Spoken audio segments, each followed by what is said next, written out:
Hello, I am Sabira Sheikh of Masakini Theatre Company, and in this series of Act 1, I chat with Dato Henry Barlow, OBE, a man who has many accolades to his name. He was educated at Eton and obtained both his bachelor's and master's degrees at Cambridge.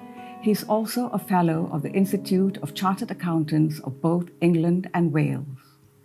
He is much revered because of his past experience and vast experience in the plantation industry, among other areas.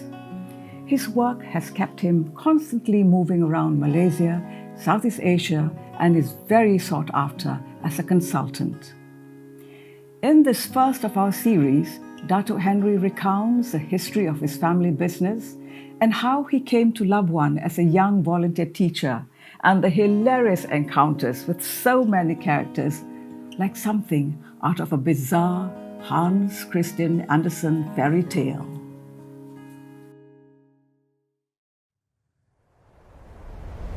Henry, we've known each other for a very long time, and I've always been curious, how come a Trevelyan scholar of Cambridge, with so many prospects in England, decided to come to humid Asia?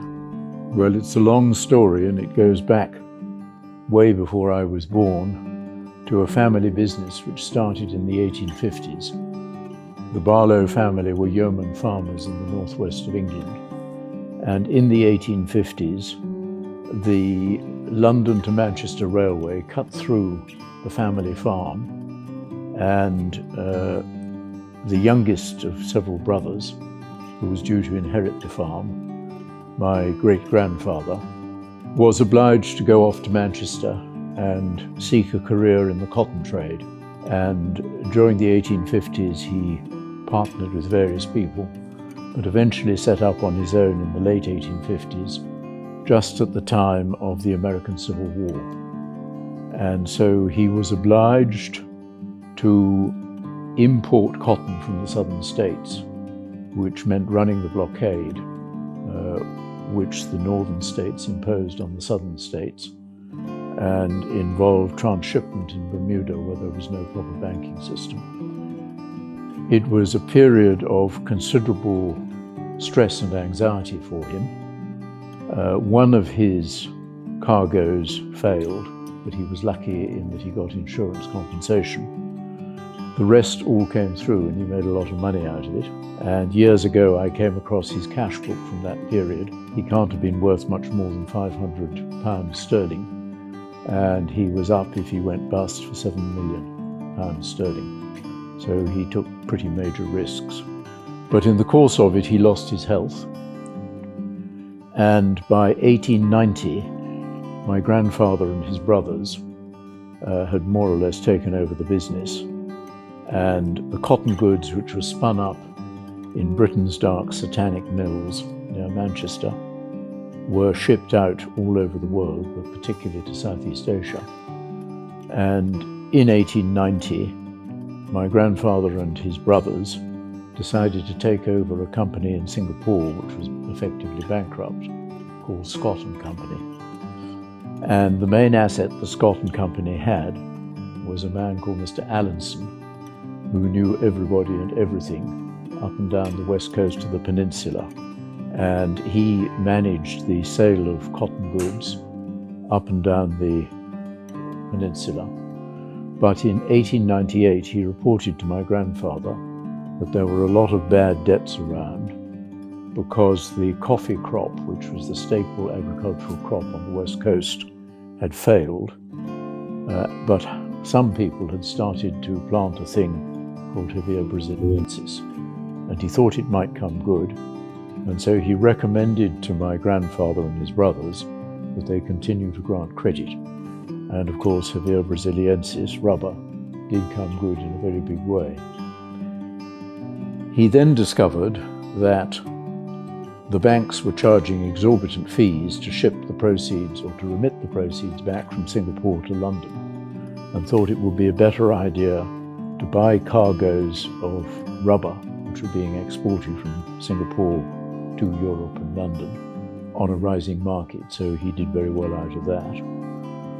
And in the course of this, he came to know a number of the rubber planters very well. And he realized that in the early years of the 20th century, many of these planters who had financed the plantings from their own family resources required money to float their companies on the London Stock Exchange. So they came along to him and said, "Your boss is in London and got a banking license. Can you please help us get floated?" And a number of rubber companies were floated in this way, the most well-known of which was the Highlands and Lowlands Rubber Company Limited. And in 1906 this was floated, and Allinson recommended that Sir Frank Swettenham should become the first chairman. He, of course, had had a distinguished, indeed notorious career in Malaysia. And my grandfather obviously had slight doubts about this. He must have heard on the grapevine that there were one or two not so good stories about Swettenham.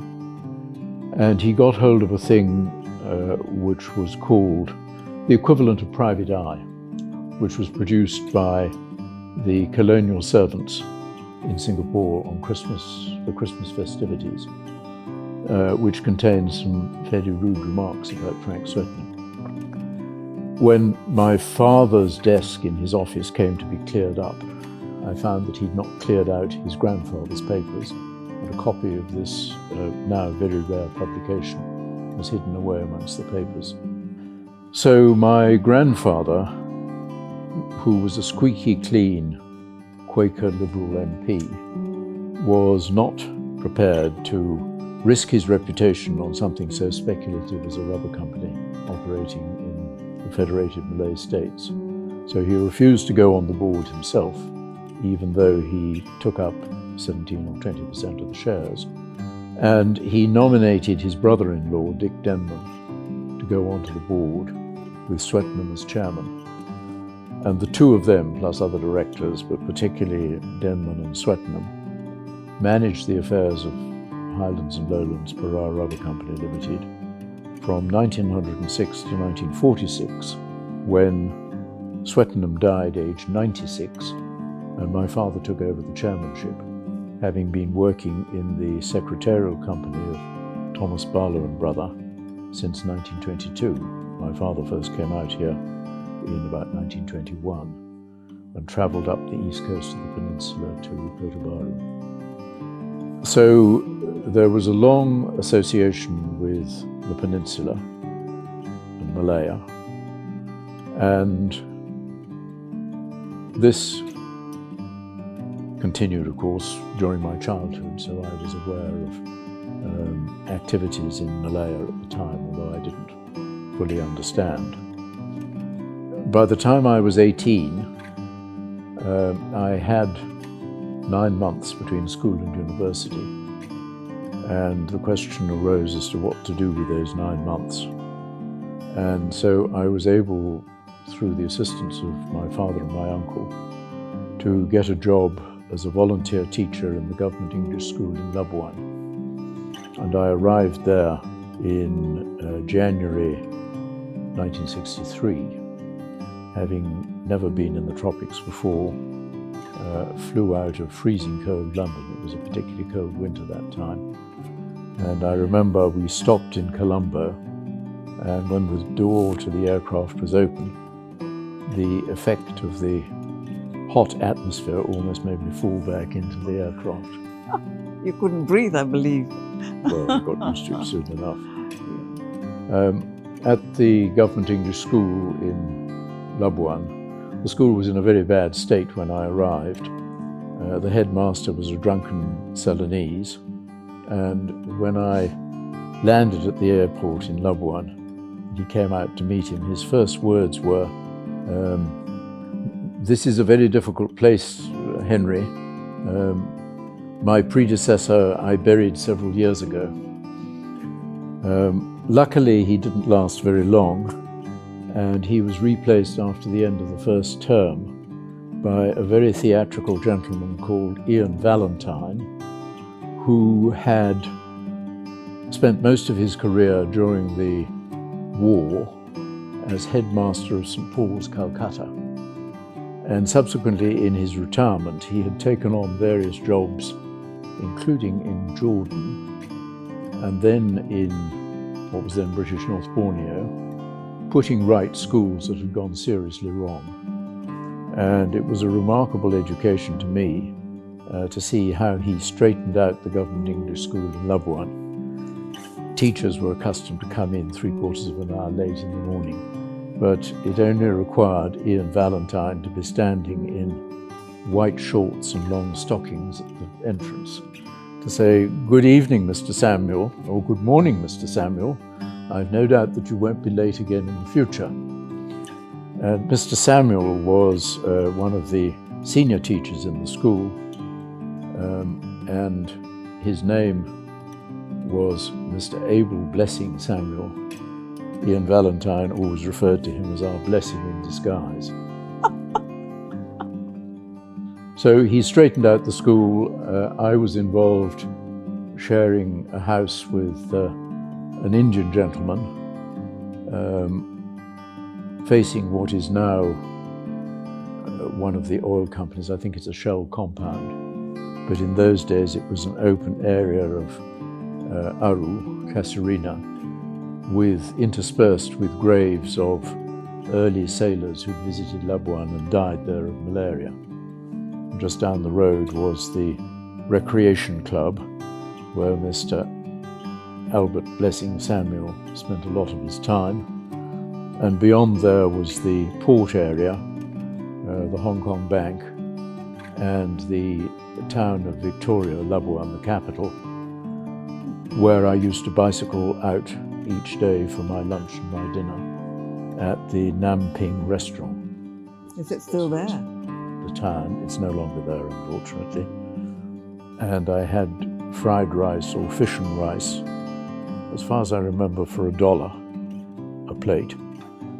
And then I finished it off with papaya, which cost 10 cents. And if I wanted to buy pisang mas for breakfast, I could go to the market and I could buy a comb of pisang mas for 20 cents. But your lunch was $1? Yes. That's a lot. Not very much, no. And I was only given a pocket money of $200 a month. Oh dear. And during the Easter vacation, Easter holidays, I took a party of students, older students from the school, to climb Mount Kinabalu.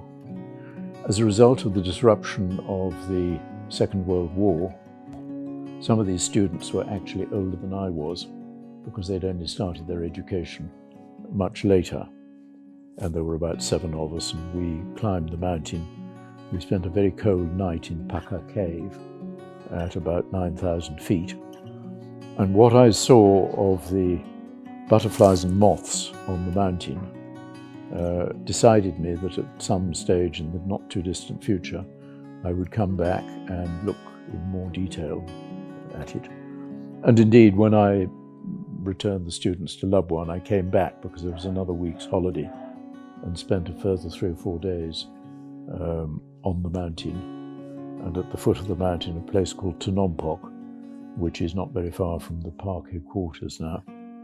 So after the expedition to Mount Kinabalu, and after I'd finished in about July my time with the Government English School in Labuan, I was advised to go over to the east coast of Sabah to look at a place which was then known as Sikong Estate. And this was an estate which had been, the title had been granted in the early years of the North Borneo Chartered Company. My father and my uncle, running the business, had very little idea of what was going on there, but they obviously suspected that something was not quite right. And indeed, it turned out that the title which had been issued allowed timber to be removed from Sikong Estate without any duty payable. So all the timber from miles around was exported through Sikong Estate. And this was under the supervision of a chap who had been my senior at school, in fact. And when I indicated that I was coming out to look at Sekong Estate, I got a raspberry back from him, complaining that it was the wrong time and the day before a holiday. However, I persevered and went on to Sandakan. And that night, he arranged a party, which was obviously designed to get me paralytically drunk, so that I wouldn't be able to take the boat the following morning to see the estate. And the other members of the party included the resident, forget the name now. And we sat there and we had our dinner and we drank and we drank and we drank. And at about 2 o'clock in the morning, it was evident that Glyn, for that was his name, and I were the only two people who were still sober. And he threw in the towel and said, "Okay, you win, you go off to Sekong tomorrow."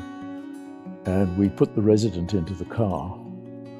I shudder when I think of it nowadays.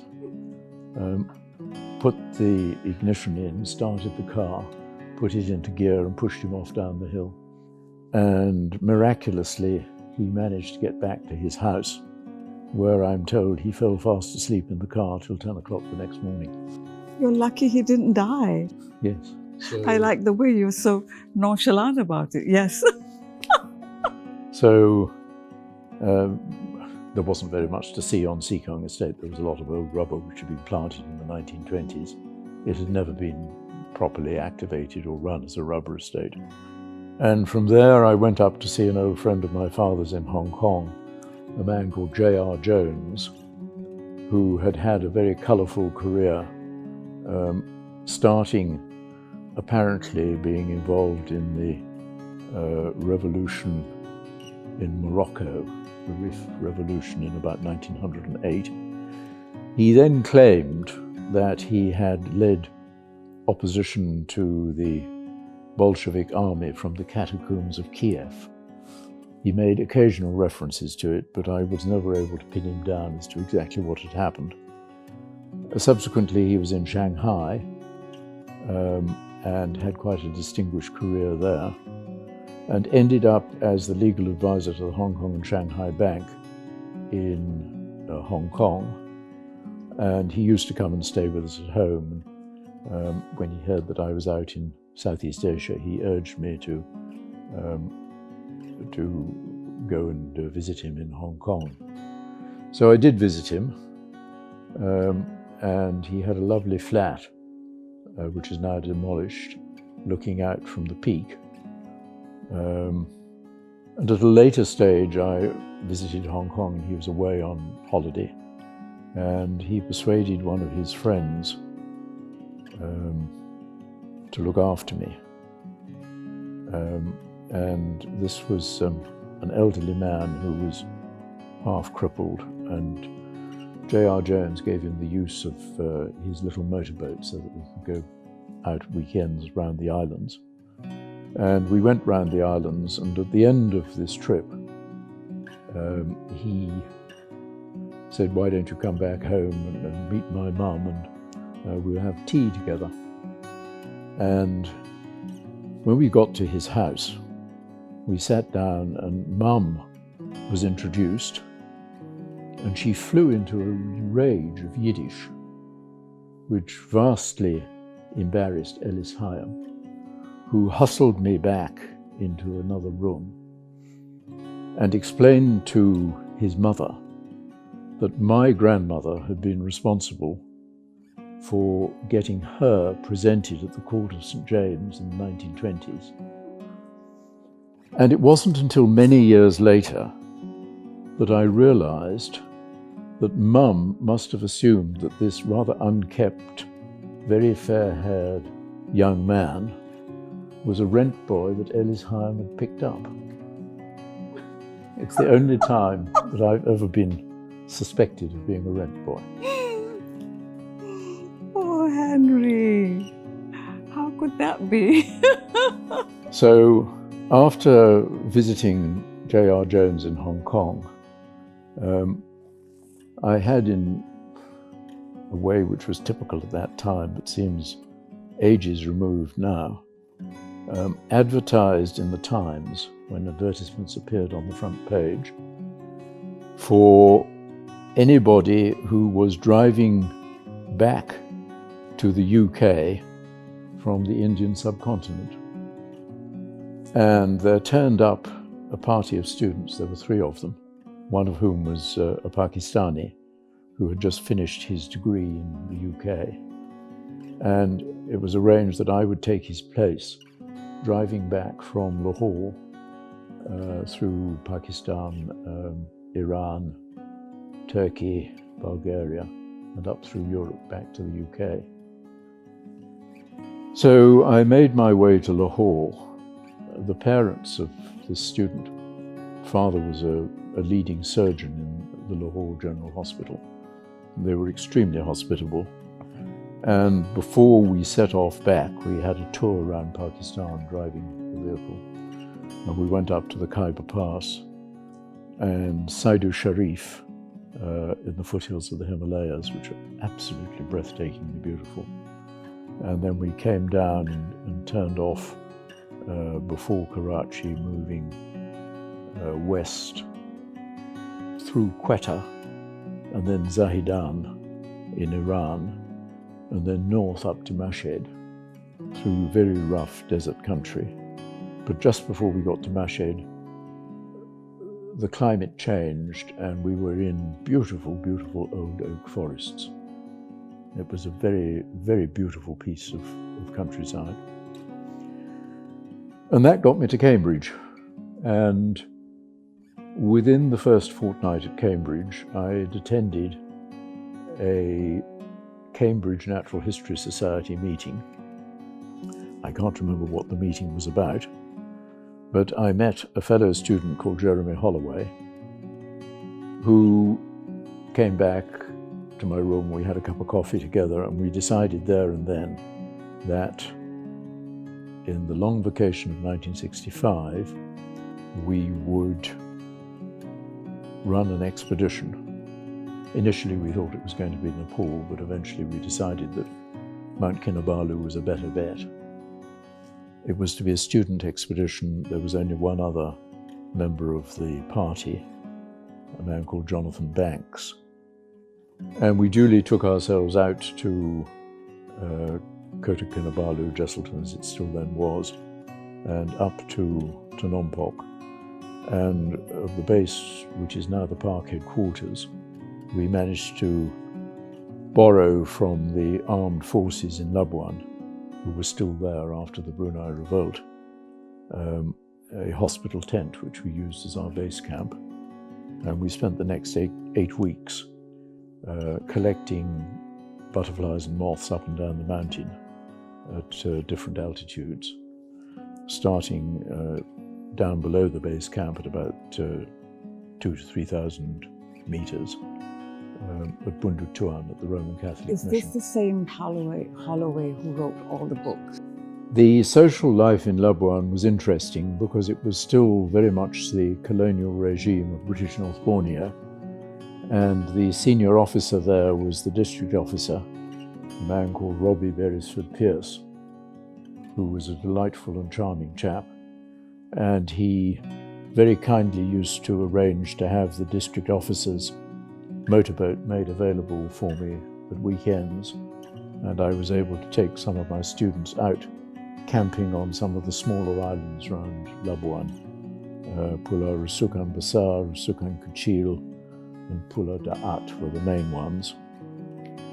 In Labuan at that time, there was a large British contingent of forces who'd been sent out to help quell the Brunei Revolt in December, and I arrived in January.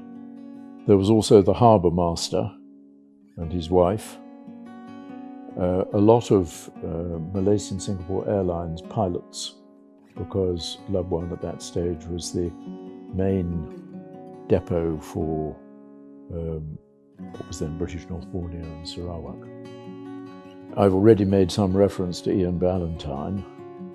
The social life frequently revolved round long drawn-out Sunday curry lunches. And I remember one in particular with the Beresford Pierces, to which I was invited, as was Ian Ballantyne.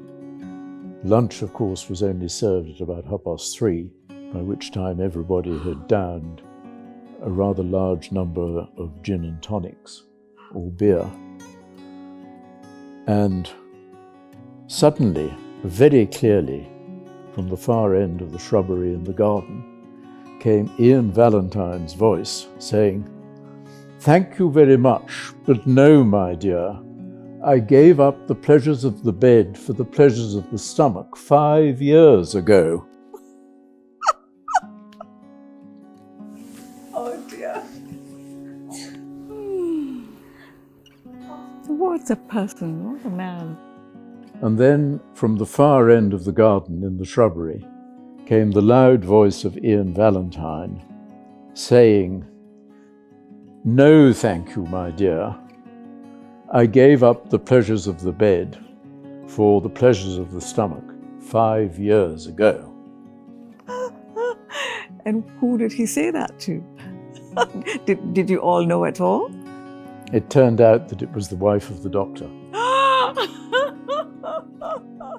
Wow, you must have had a lot of fun in Labuan. Henry, you've always been drawn towards moths. I wonder when it was that you began to be so interested in them, and what drew you to them like moths to a flame, so to speak. I remember being fascinated by cabbage-white butterflies flying across the lawn of the house where I was brought up in Northamptonshire at the age of 3.5 or 4 years old. And I can also remember that my mother at that time got hold of a black and white pamphlet for schools explaining how teachers could keep caterpillars of cabbage-white butterflies and observe the metamorphosis through pupae into adult butterflies. And she took me firmly by the hand and said no, she wasn't going to let me have the pamphlet because I couldn't read, and she was going to give it to the school teacher at the primary school, which I subsequently attended. And I can remember thinking very vividly, what a pity I can't read. I would so much have enjoyed to read about that. And I had no idea where the interest in butterflies came from till about 20 years ago, when an aunt on my mother's side of the family produced the diary of my maternal grandmother, who at the age of about 21 was sent to act as hostess to her blimpish Major General father, who served for a year as the officer commanding the troops in Singapore in about 1906. And my grandmother kept a detailed diary of her visit to Singapore and her time there.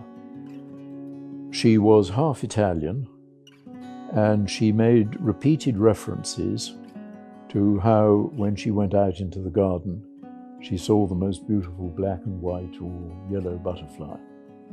She was obviously very attracted to them. It appears that she made no effort to get in touch with the experts at the Raffles Museum in Singapore at the time, who would have been able to give her some form of encouragement.